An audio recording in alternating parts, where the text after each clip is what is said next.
ज्या वेळेला या देशातील विशेषतः या मराठी देशामध्ये सर्वसामान्य माणूस तुळशीयांच्या बेफानाखाली सापडलेला होता.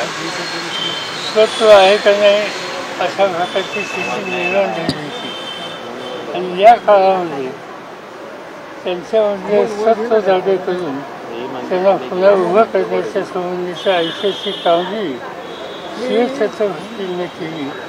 त्या शिवछत्रपतींचं व्यक्तिमत्व कर्तृत्व ते योग्य दिशेला नेण्याच्यासाठी त्यांची जी उभारणी केली ती एका महान मातेने केली. आणि ती महान माता म्हणजे राजमाता जिजाऊ.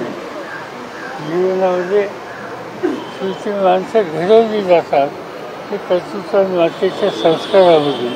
आणि याचं उत्कृष्ट उदाहरण शिवछत्रपती आणि राजमाता जिजाऊ त्यांना नमन करण्याच्यासाठी या ठिकाणी आलो. ते स्वातंत्र्य आणि त्यांचे सहकारी गेल्या अनेक वर्षापासून हा आजचा दिवस सोहळा साजरा करतात. आणि विशेषतः स्त्री वर्गाच्यामध्ये मुलींच्यामध्ये जिजाऊ मातेचा विचार हा पोचून त्यांच्यामध्ये आत्मविश्वास निर्माण करण्यासाठी काळजी करतात.